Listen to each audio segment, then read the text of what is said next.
Today we have a battle that's going on, and the only solution is to reverse what they've done in the first place. Yet central bankers can't seem to figure that out, or at least that's what they project onto us. I'm going to show you the details today that really break this all down, to show you where this inflation is right now, the shortages, the crises that have formed and have piled up on top of each other. I've got a lot to cover. Let's begin. First things first, global recession looms amid broadest rate hikes in 5 decades. So imagine this for a second here, where we look back into the 1970s, there was some serious issues happening at that time, and now today we're living right through it. In many ways, this has already surpassed what we saw in the 1970s. It's different, of course, it's never the same thing, but we do have these issues that are unfolding before our very eyes, and if we don't pay attention to it, I believe we could be lost. Now, they do get into some of the part of the report from the World Bank. I just want to show you this chart here, which I have shown you previously, but this is with the most recent data out of Bloomberg. Global tightening wave, World Bank sees risk of recession amid simultaneous rate hikes. And so we look here, the darker the orange color, that just shows us that it's gone into 500 plus basis points. And some areas are like that. Other places have really increased. And as we come into the week here, when we start going through this coming week, it's going to bring us into the Federal Reserve FOMC meeting, and that is huge because everybody knows that the Federal Reserve may in fact do a 100 basis point rate hike. Now, of course, they're just startling the market, and then they'll do a 75 basis point rate hike or maybe a 50 basis point rate hike, and the market's going to love that, especially if it's a 50 basis points, because that 100 suddenly isn't the number. Anyway, look right here as you see Argentina's inflation hitting 79% ahead of likely rate hike. And what they say and suggest here is that it will go to 100%. Now, when I was talking about this years ago, many individuals said that this was ridiculous and I'm fear-mongering and this would never happen. Argentina is not Zimbabwe and all of these things. But in fact, it did happen. Well, you know what? All I had to do was utilize my crystal ball and I got the answer. No.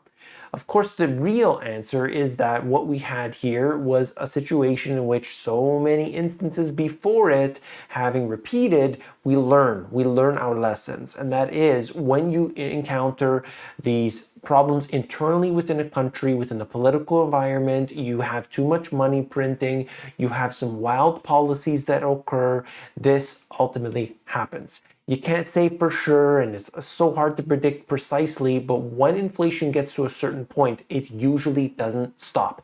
That's the lesson. There's a different situation between Argentina and the United States, or Argentina and countries in Europe. It's different. But when inflation gets to a point, it cannot be stopped. That's the issue. Take a look here. As buy now, pay later plans grow, so do delinquencies. I think it should be known for everybody that as we look into these issues, it only gets worse. I mean, it's madness. Buy now, pay later, which in my opinion, and I hope, if someone's offended, I can't say anything, but there are YouTubers out there that push, degenerate YouTubers that push people to actually invest in these companies. And in my opinion, it is very, very bad to get into something like this because, in my opinion, it's like taking advantage of people. That's the way I see it. It's like taking advantage of people because the people that are using the buy now, pay later services oftentimes do not have enough money. Okay, it's because of hard times, or maybe they're irresponsible, whatever the case may be. And this right now is just showing us that delinquencies are showing up. This happens at the fringe. I always talk about look at the fringe to find the answer, to see what's coming. And this is unfortunate because it starts to show up here, but also credit card usage is at its highest levels ever. Retail sales growth sluggish in August as consumers fight to keep up with inflation. Of course, they're not able to buy what they once used to. They're maxing out their credit cards, they're using the buy now, pay later services, and they're having trouble paying it back. That's huge. Inflation infighting. Honey, do we really need those pine nuts? And basically, this article out of the Wall Street Journal is basically talking about how people are making choices. They're making choices in what they buy. We can't really do that. It's kind of too expensive, so we're going to choose this instead. And that's what happens when you have inflation. The problem is what happens when it keeps going up. Now, people start to cut back on, maybe they just can't go out at all. Or maybe they can only eat one type of food, the cheapest food available. And they have to cut back on meals and all these different things, and they're going to the food banks. We see all of this happening. The trouble here, part of it, is that during these times we encounter a big issue, and that is the economy starts to unravel, because if people are not going to the supermarkets or the restaurants or this and that, it starts to slow things down. Now, I know there are some people out there who will say the economy is strong, the economy is fantastic. That's your personal situation, and that's great. If you believe that everything is fantastic, then you are in a good space. Then that's great. But do you have your head in the sand? Are you willing to look at the dominoes down the line and start to suggest maybe those other dominoes are coming this way? You have to know that. This information is not there to frighten people. It's there to inform people. And this is just showing us major grocery store unveils new, quote, fast scan technology that scans an entire basket in one go, ways it impacts you and how you're paying. It basically just goes on to automation and robotics are replacing jobs. So we have seen this before, many times before. This is just one new example. They're looking at new technologies in order to replace workers. They've been doing this all along. And of course, robotics and automation seems to be a fantastic thing to get into at this time. But looking at it, you see what's going on here. It's that people who do not have a specialized skill or do not have a particular product to sell, it looks like they're losing out. I mean, that's just the way it goes. If you are a commodity, you get pushed to the side. I mean, I don't know how else to say it. It's unfortunate. And we see what happens with the economy. We look at the slowdown. This is just one example. This is the GDP now. And what that is basically the Federal Reserve kind of forecasts what the growth will be. In this case here, they are suggesting it will be 0.5% based on today. And so 0.5% for the GDP would put it into positive territory. Does that mean, hey, we're no longer in a recession, but they didn't count it as a recession, so it's the not recession? Anyway, we'll see what happens by the time they actually, pump out those numbers and we get the GDP stats. Is 3 quarters in a row going to be considered a recession? I mean, it's all a joke anyway, but I just wanted to show you the real fact is that the economy is slowing down.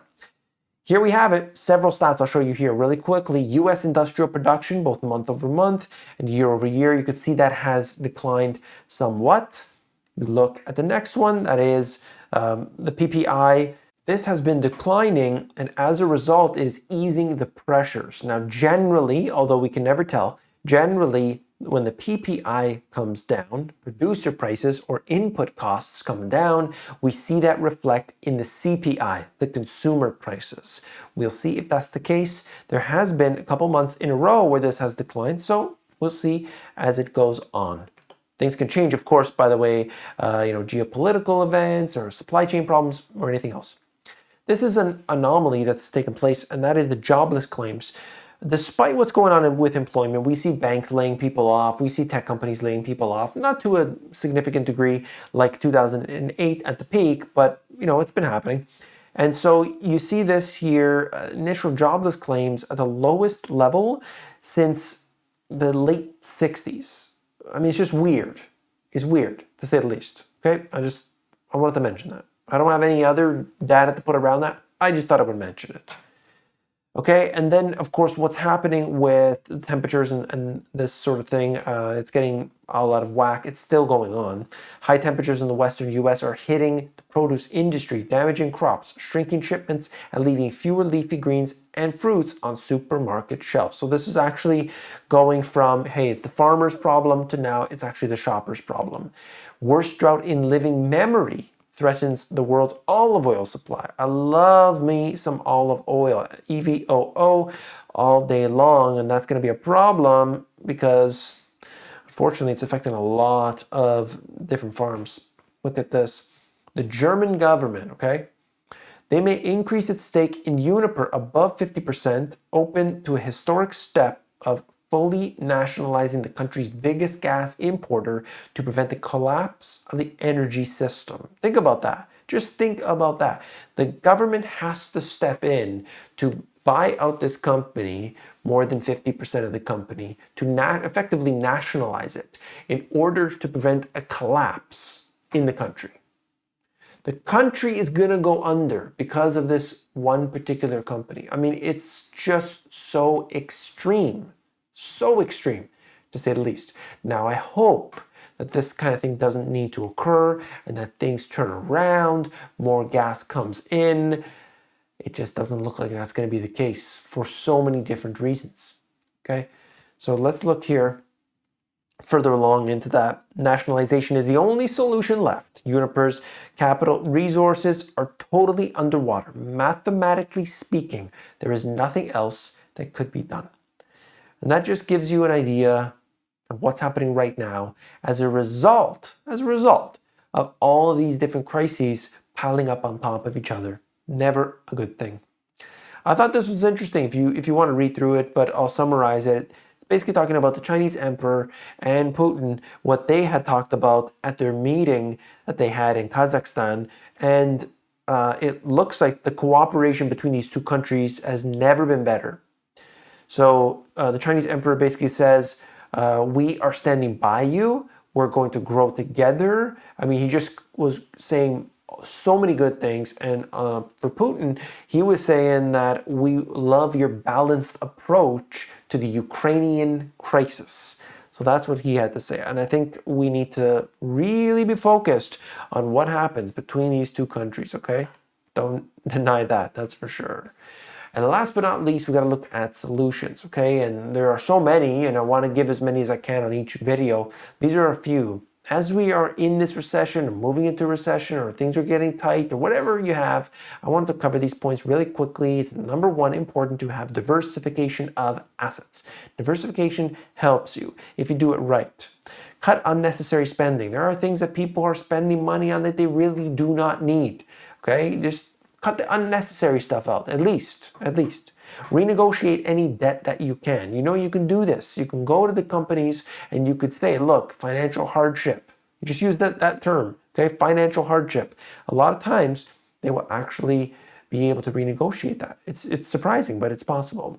Eliminate the highest interest rate debt first. You've got credit cards, you've got the pay now, buy now, pay laters, all these different things. Get rid of those first before you are investing in your 401k, before you are getting rid of your mortgage or anything else, okay? A lot of people, they do accelerated mortgage payments. Meanwhile, they should be paying their credit card off. And last but not least, consider where you currently live. Is this the best fit for you and your family? A lot of people never think about that because they've lived there, their family lives there, their job is there, and so on. But maybe, just maybe, I'm not saying you should, but maybe moving would allow you a better fortune. So look at that, investigate it, just do an online search, maybe call some people, emails, whatever it takes. Look around, do some thinking about it, because a lot of times a simple move might be life-changing. Okay, if you found this video informative, then definitely do subscribe because I've got more information coming each and every day. I connect the dots like no other. I want to see you on the next video. I'll see you. Take care.